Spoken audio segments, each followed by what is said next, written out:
Эмилия Мюллер. Режиссер Ивон Маркиано.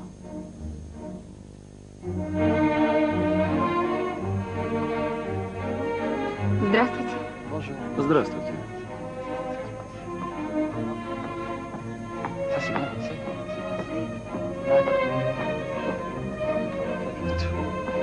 Плащ можете повесить сюда. Здравствуйте.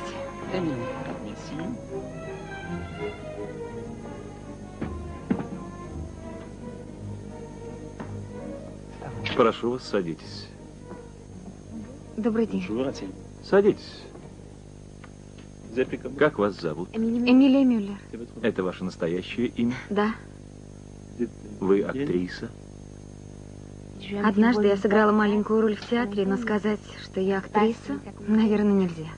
И все? Да. В фильмах снимались? Никогда. Пробы были?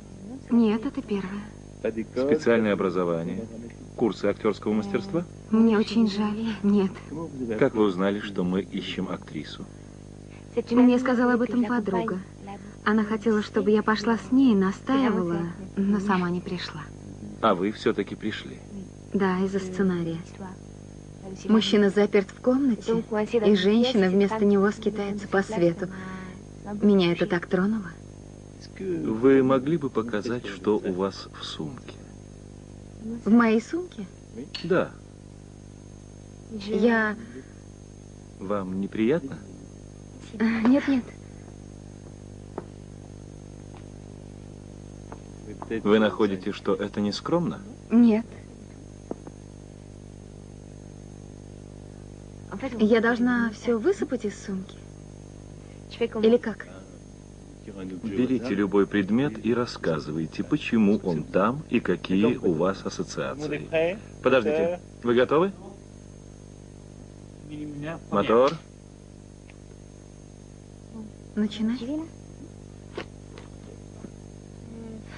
Здесь нет ничего необычного. Кошелек. Пудреница.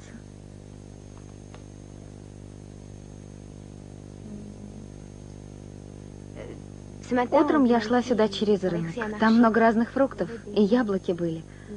Огромные горы яблок, красных, зеленых. Я подошла посмотреть, а продавец взял и протянул его мне.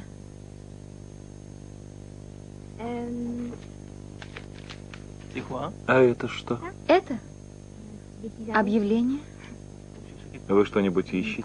Сейчас нет, но иногда ищу работу. Какую работу? Я все время меняю работу. Домработница, няня, официантка, сотрудница архива. Сейчас я работаю корректором в издательстве. Работа мне нравится. Но когда я читаю текст, я вижу одни недостатки. Как много можно найти по объявлению. И как это замечательно, когда думаешь, всего несколько слов в газете могут изменить жизнь человека. Люблю читать объявления о недвижимости. Мечтаю иметь свой дом. Нет, небольшой особняк, а маленький деревянный домик в глубине леса. Это должен быть дом, чтобы прийти туда, как только захочу. Куда можно пригласить друзей, слушать музыку до глубокой ночи. Когда я читаю объявления о продаже домов, я сразу представляю, какую бы я вела там жизнь. Свой дом. Это, безусловно, новая жизнь. Новые цвета, новые запахи, дети, друзья, которые то приходят, то уходят. Или это одиночество, пустота? Никого, с кем можно поговорить. Иногда хочется именно этого. Вас это не страшит? Нет, абсолютно. Мои родители очень рано оставляли меня одну дома. Оставляли на целые дни. У меня была какая-нибудь книжка, но воспоминаний, что мне было страшно, не осталось. Кольцо. Мне подарил его старый друг. Кольцо принадлежало его матери, но она умерла. Никогда не носила его. Почему? Оно слишком тяжелое.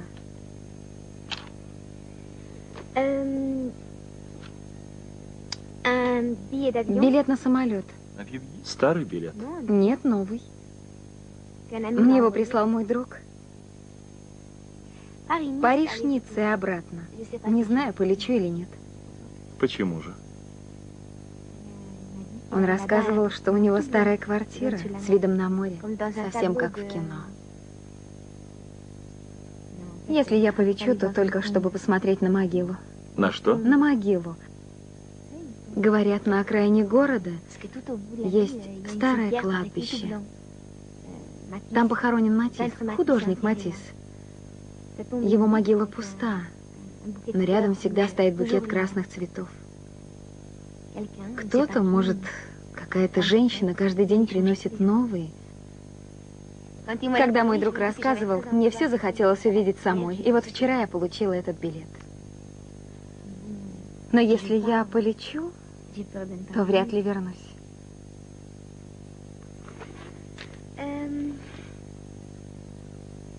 Записная книжка для записей. Каких записей? Историй, обрывков снов, фраз, которые я прочитала в книжках. Я все время что-нибудь записываю. Это бессмысленное занятие. Почему бессмысленное? Потому что ничего не дает. О том, что важно, помнишь без всяких записей. Это еще и ваш дневник? Что? Да. Я каждый день заставляю себя хоть чуть-чуть писать. Это как вторая работа. Пишу о том, что я вижу. В общем, все подряд. А не боитесь, что его прочтут? Очень боюсь. Однажды я потеряла этот... Дневник? Да, дневник.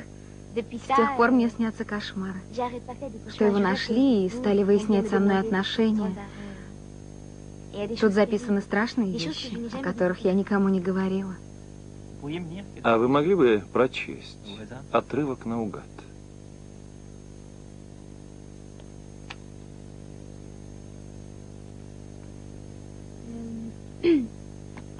Понедельник, 7 июля.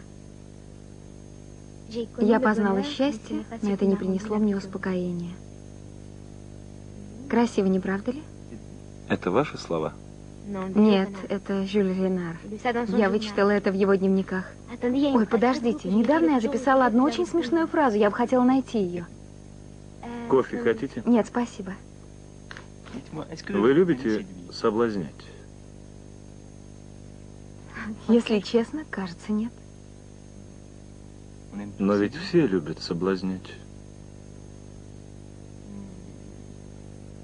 Меня скорее соблазняет чужое желание.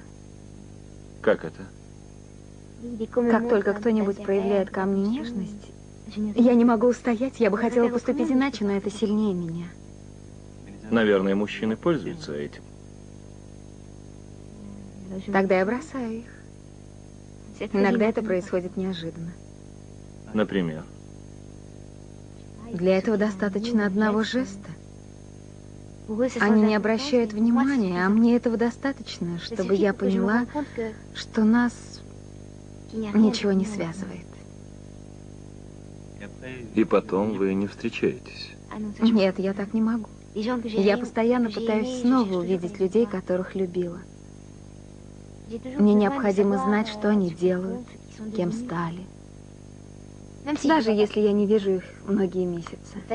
Один факт, что они здесь, недалеко, что они там, где им хорошо, что для встречи достаточно подать знак, вы не представляете, насколько это важно.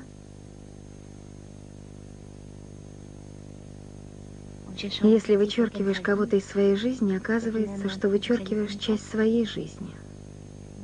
Сама жизнь способствует разлуке.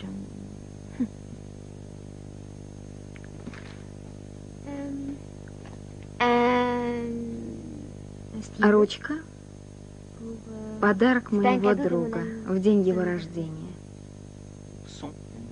Его день рождения? Да. Он больше любил дарить подарки, а не получать их.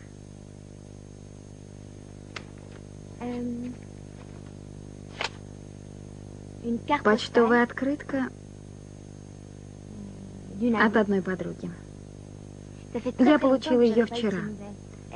Сейчас она живет в Бразилии, в Сао-Поло. Последние 5 лет она была монахиней. А сейчас написала мне, что все бросила и вышла замуж за священника. Будь моя воля, я полетела бы к ней на первом же самолете.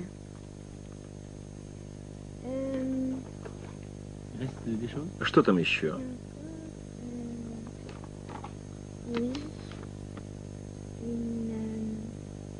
Библиотечная карточка, карточка донора органов. Не понял. Когда я умру, мои органы достанутся науке. Таблетки, я их почти никогда не принимаю, но они всегда со мной. Это все из-за бессонницы.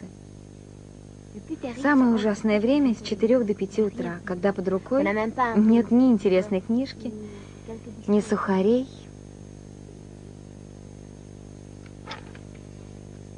Сигареты. Вы много курите? Я не курю, это для друзей. У вас много друзей? Нет. У одного моего друга есть своя теория. Он считает, что способность иметь друзей ограничена.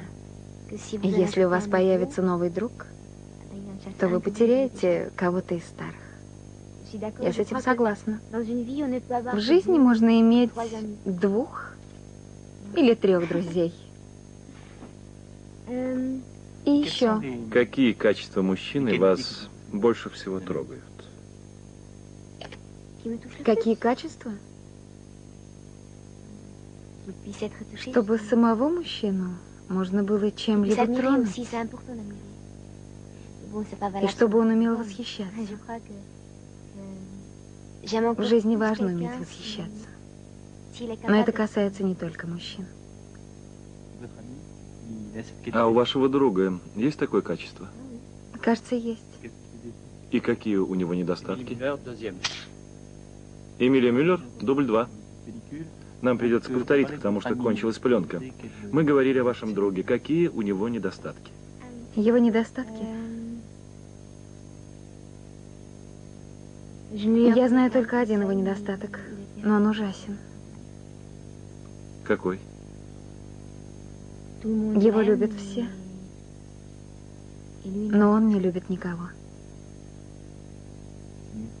Продолжайте. Перочинный нож. Смотрите-ка, гармошка. Никак не научусь на ней играть. Дальше. Заколка. Старая записная книжка. А у вас с собой есть какая-нибудь книга? Я всегда ношу с собой книгу. Вы не покажете? О чем она? Это мемуары. Я читаю только биографии, личные дневники. Мне нужно быть уверенной, что то, о чем я читаю, было в действительности. В противном случае мне скучно. Это книга американского писателя.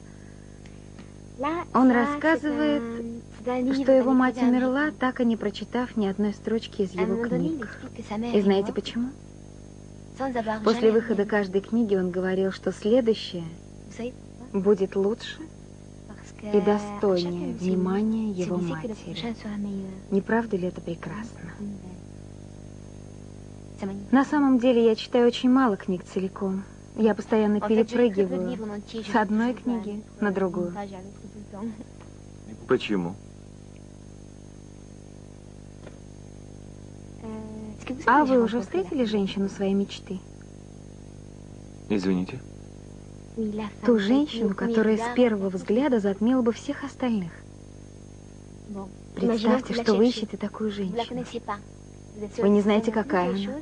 Вы уверены только в одном. Когда вы впервые увидите ее, у вас не останется сомнений, что это именно она. Вот так и чтение. Когда читаешь, ищешь что-то свое. Единственное. Но найти это никогда не удается. А если вы найдете? Это перевернет всю мою жизнь. Эмилия Мюллер, дубль 3. Кажется, все. Нет, здесь есть еще маленький кармашек. Это мой друг. Он спит. Это единственный момент, когда он позволяет себя сфотографировать. А это моя мать в молодости. Я случайно нашла эту фотографию. Раньше я не видела ее. Мне нравится взгляд моей матери, ее улыбка. Первый раз вижу мать в объятиях другого мужчины, а не отца. Похоже, они влюблены друг в друга. Я рада, что до появления моего отца мама была счастлива. Родители для вас много значат? Они для меня все. При одной мысли, что когда-нибудь они меня начинают трясти. Расскажите о своем детстве. Я долгое время оставалась ребенком. Почему? Не хотела взрослеть. Мне было так хорошо. Какой-то писатель говорил, что не помнит, как стоял на земле в детстве. Он все время был на руках. У меня было то же самое. Родители всегда защищали меня от всех невзгод. Где вы родились? В Венгрии. Вы не могли бы сказать что-нибудь на венгерском? Прочесть поэму. Но вы вряд ли поймете. Это не важно.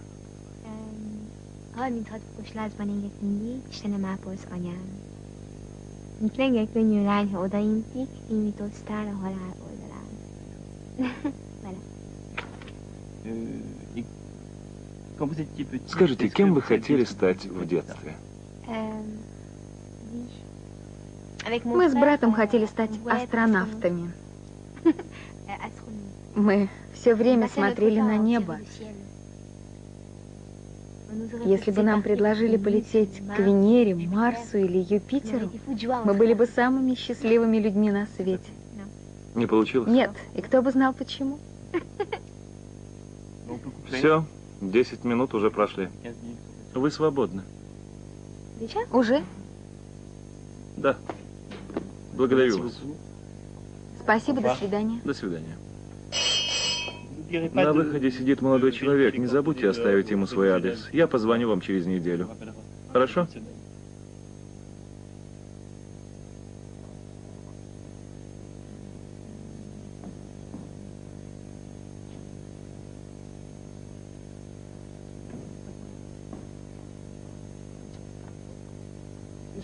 Принеси мне воды, пожалуйста, а то у меня кончилось.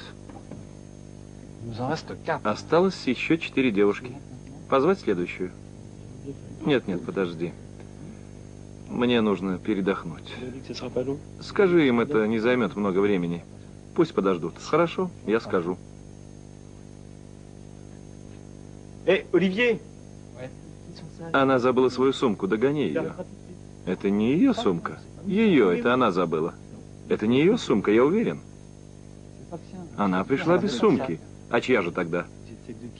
Чья она? Алис? Алис? Это твоя сумка? Да. А что? Конечно, моя.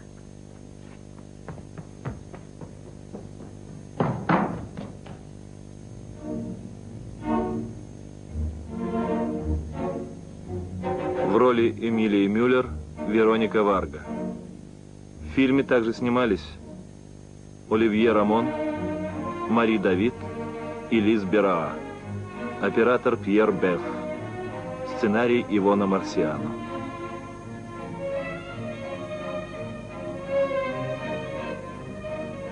Фильм озвучен студией «Фортуна Фильм».